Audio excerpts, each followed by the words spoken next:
Mesdames et messieurs, je me propose de vous exposer cette période de 1914 à 1918 en analysant seulement les faits. À vous d'en tirer la conclusion. À la chute de Napoléon Ier en 1814-1815, les frontières sont redessinées et redéfinies. La Suisse d'abord acquiert la neutralité. La République de Genève demande à faire partie de la Confédération helvétique. Sa superficie insuffisante la contraint à demander à la Savoie de lui adjoindre 32 de ses communes. Ces communes ont diminué en nombre car il y a eu des remembrements entre elles. Avec le Congrès de Vienne, signé le 9 juin 1815, je vous cite le texte, « Les provinces du Chablais et du Faucigny et tout le territoire de Savoie au nord du Gine, appartenant à Sa Majesté le roi de Sardaigne, feront partie de la neutralité de la Suisse, telle qu'elle est reconnue et garantie par les puissances. En conséquence, toutes les fois que les puissances voisines de la Suisse se trouveront en état d'hostilité ouverte ou imminente, les troupes de Sa Majesté le roi de Sardaigne, qui pourraient se trouver dans ces provinces, se retireront et pourront, à cet effet, passer par le Valais, si cela devient nécessaire. Aucune autre troupe armée d'aucune autre puissance ne pourront traverser ni stationner dans les provinces et territoires susdits, sauf celles que la Confédération suisse jugerait à propos d'y placer. Bien entendu, que cet état de choses ne gêne en rien l'administration de ces pays, où les agents civils de Sa Majesté le roi de Sardaigne pourront aussi employer la garde municipale pour le maintien du bon ordre. Le traité de Paris, signé le 20 novembre 1815, je vous en cite le texte. Des frontières du canton de Genève jusqu'à la Méditerranée, la ligne de démarcation sera celle qui, en 1790, séparait la France de la Savoie et du comté de Nice. Les rapports que le traité de Paris de 1814 avait établis entre la France et la principauté de Monaco cesseront à perpétuité et les mêmes rapports existeront entre cette principauté et Sa Majesté le roi de Sardaigne, duc de Savoie.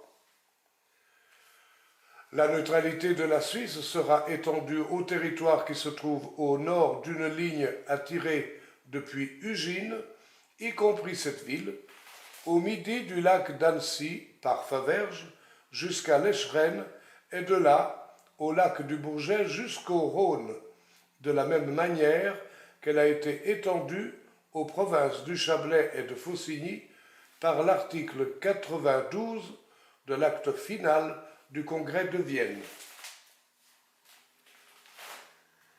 En contrepartie, la Confédération helvétique confère à une partie de la Savoie la neutralité perpétuelle. Ainsi donc, tous les habitants jouiront de cette neutralité perpétuelle. Les pays signataires du Congrès de Vienne et du traité de Paris sont les suivants. L'Autriche, l'Espagne, la France, la Grande-Bretagne, le Portugal, la Prusse, la Russie, la Suède et la Norvège. En 1860, sous Napoléon III, la Savoie est réunie à la France. Je vous cite l'article 2. Il est également entendu que Sa Majesté le roi de Sardaigne ne peut transférer les parties neutralisées de la Savoie qu'aux conditions auxquelles il les possède lui-même et qu'il appartiendra à Sa Majesté l'Empereur des Français de s'entendre à ce sujet tant avec les puissances représentées au Congrès de Vienne qu'avec la Confédération helvétique est de leur donner les garanties qui résultent des stipulations rappelées dans le présent article. Mais, il faut le souligner, c'est important, avec les mêmes conditions dans lesquelles le roi Victor Emmanuel la possédait, c'est-à-dire la zone neutre. Le 18 octobre 1907, à La Haye, une convention est signée concernant les droits et les devoirs des puissances et des personnes neutres en cas de guerre sur terre.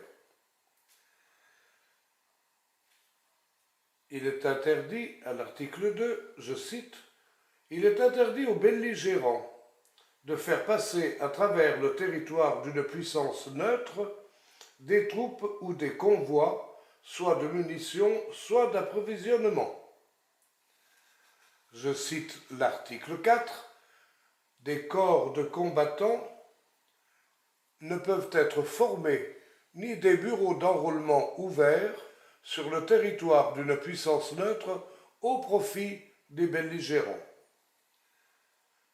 Il se trouve que pendant la Première Guerre mondiale, il y avait des bureaux d'enrôlement à Annecy et dans d'autres villes de la zone neutre. Je cite encore l'article 20. « Les dispositions de la présente convention ne sont applicables qu'entre les puissances contractantes et seulement si les belligérants sont tous partis à la convention. »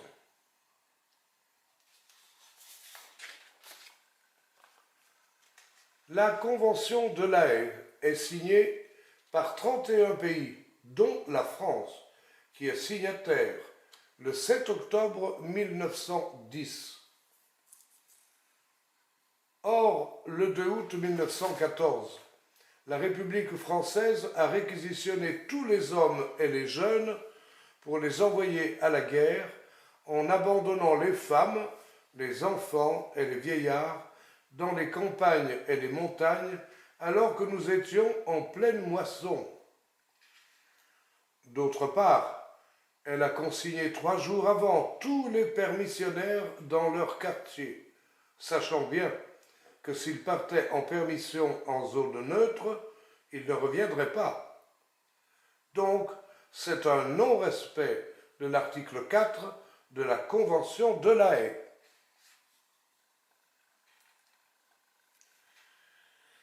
Il est bon de connaître le paysage de cette guerre. 1914-1918 sera alors la guerre la plus inhumaine et la plus meurtrière de l'histoire. L'Allemagne, avec pour alliés l'Autriche, la Hongrie, la Turquie, la Bulgarie et l'Italie, menace la France et ses alliés, la Russie, la Serbie, l'Angleterre et la Belgique. Précisons tout de même que le 2 août 1914, l'Italie proclame sa neutralité face au conflit qui s'annonce. Il faut ajouter que le Portugal, la Roumanie et la Grèce sont aussi les alliés de la France. La guerre de 1914-1918 est dite guerre mondiale parce qu'on y trouve 30 pays belligérants, 14 pays d'Europe, 11 pays d'Amérique, 5 pays d'Asie. Tous ces pays interviennent dans les combats navals, terrestres et aériens. 8 bataillons de Savoie forment la 28e division et ces bataillons sont engagés dans les secteurs du front où se déroulent les combats les plus sanglants et les plus destructeurs. Verdun, le chemin des Dames, la Somme, les Vosges. Le 30e régiment d'infanterie se rend célèbre en 1915 dans sa manœuvre où il fait 1200 prisonniers.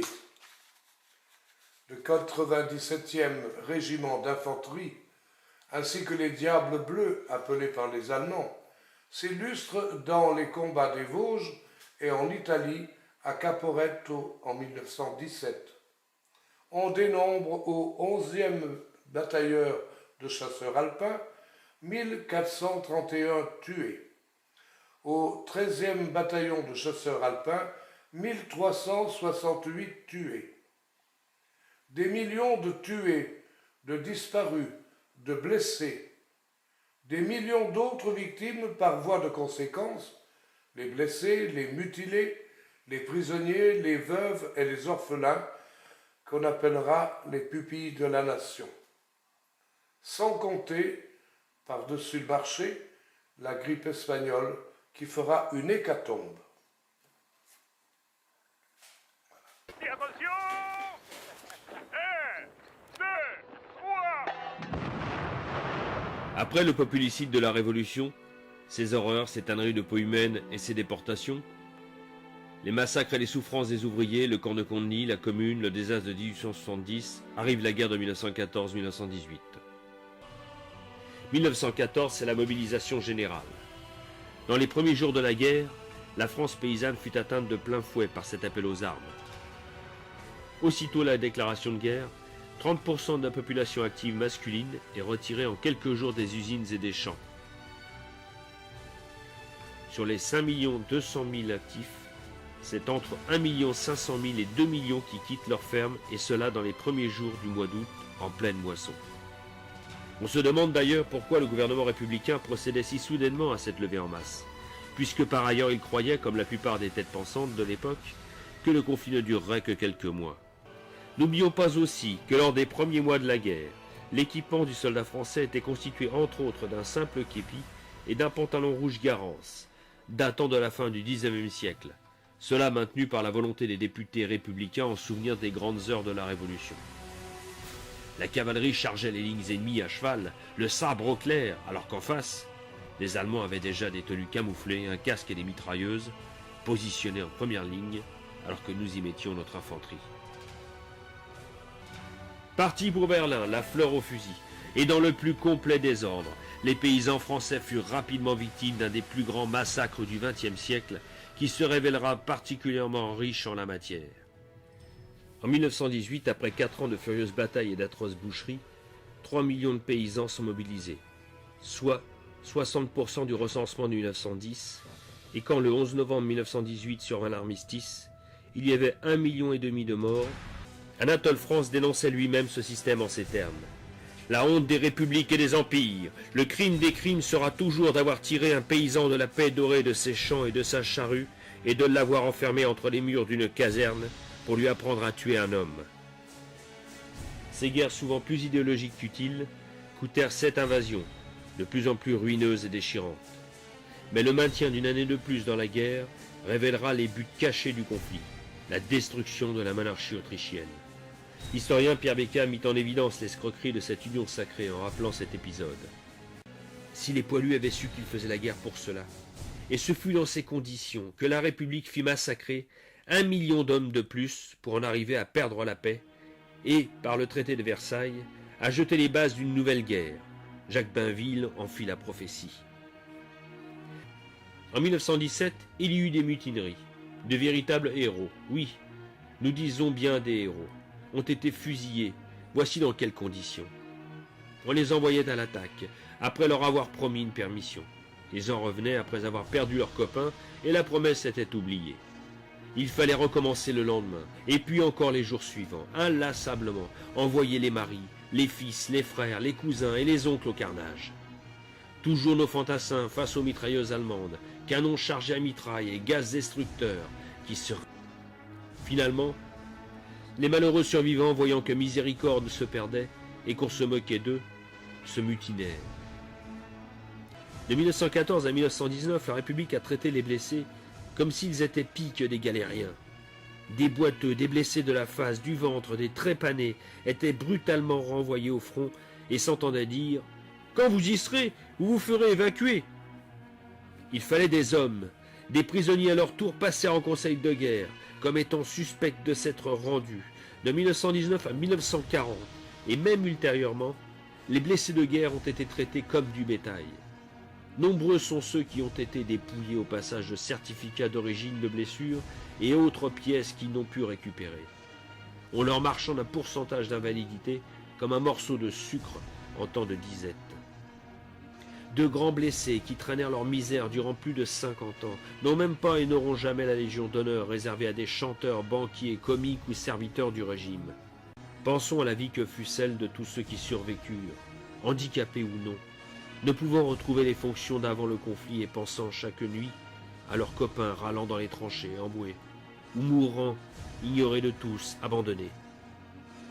Demandez-vous ce que fut la vie de ces femmes, mères ou épouses, sœurs ou fiancées, devant l'attente interminable des portraits et photos. Elles devaient trouver le temps long devant les minutes et les heures interminables, défilant avant un retour éventuel ou l'horrible nouvelle. Et toutes celles qui resteront seules à jamais, blessées jusqu'au plus profond d'elles-mêmes, devant l'indifférence d'un système qui n'a rien d'humain, puisque bâti sur le sang. Et toutes celles qui attendront des nouvelles, qui n'arriveront jamais, car nombreux seront disparus tout simplement. Le 28 juin 1919 est signé le traité de Versailles. Je dis bien un traité de paix. Je vous en fais la lecture spécialement de l'article 435. Les hautes parties contractantes, tout en reconnaissant les garanties stipulées en faveur de la Suisse par les traités de 1815 et notamment l'acte du 20 novembre 1815, garanties qui constituent des engagements internationaux pour le maintien de la paix, constatent cependant que ces stipulations de ces traités et conventions, déclarations et autres actes complémentaires relatifs à la zone neutralisée de Savoie, telle qu'elle est déterminée par l'alinéa 1 de l'article 92 de l'acte final du Congrès de Vienne et par l'alinéa 2 de l'article 3 du traité de Paris du 20 novembre 1815, ne correspondent plus aux circonstances actuelles. En conséquence, les hautes parties contractantes prennent acte de l'accord intervenu entre le gouvernement français et le gouvernement suisse pour l'abrogation des stipulations relatives à cette zone qui sont et demeurent abrogées. Je souligne spécialement à propos de la zone neutralisée de la Haute-Savoie. Petit a, il sera entendu qu'aussi longtemps que les chambres fédérales n'auront pas ratifié l'accord intervenu entre les deux gouvernements concernant l'abrogation des stipulations relatives à la zone de neutralité de Savoie, il n'y aura rien de définitif de part ni d'autre à ce sujet. L'accord entre les gouvernements français et suisse pour l'abrogation des stipulations susmentionnées ne sera considéré comme valable que si le traité de paix contient l'article tel qu'il a été rédigé. En outre, les parties contractantes du traité de paix devront chercher à obtenir le consentement des puissances signataires des traités de 1815 et de la déclaration du 20 novembre 1815 qui ne sont pas signataires du traité de paix actuel. Alors, pourquoi la Suisse a-t-elle fait partie de ce traité alors qu'elle n'était pas belligérante? La Suisse voulait la reconnaissance de sa neutralité par tous les pays belligérants de ce traité de paix, soit la reconnaissance de 30 pays au lieu des 9 pays en 1815. La France a vu l'opportunité de faire supprimer la neutralité de la Savoie en proposant à la Suisse de la soutenir pour qu'elle puisse avoir la Société des Nations à Genève. Comment peut-on supprimer une neutralité pendant un traité de paix? La République française, au traité de Versailles à l'article 435, a essayé de supprimer la zone neutre et la zone franche de la Savoie. Il faut bien noter, en essayant de supprimer cette zone neutre, elle confirme par là que cette neutralité existait bien auparavant. Tous les signataires des traités de 1815 n'étaient pas présents. Si je fais allusion à nouveau à l'article 435 du traité de Versailles, au petit c, l'accord entre les gouvernements français et suisses pour l'abrogation des stipulations susmentionnées ne sera considéré comme valable que si le traité de paix contient l'article tel qu'il a été rédigé. En outre, les parties contractantes du traité de paix devront chercher à obtenir le consentement des puissances signataires des traités de 1815 et de la déclaration du 20 novembre 1815 qui ne sont pas signataires du traité de paix actuel. C'est pour insister sur le fait que pour annuler un traité ou changer des clauses de ce traité, cela requiert que tous les pays présents lors de la signature de ce traité soient aussi tous présents lors de tel ou tel changement.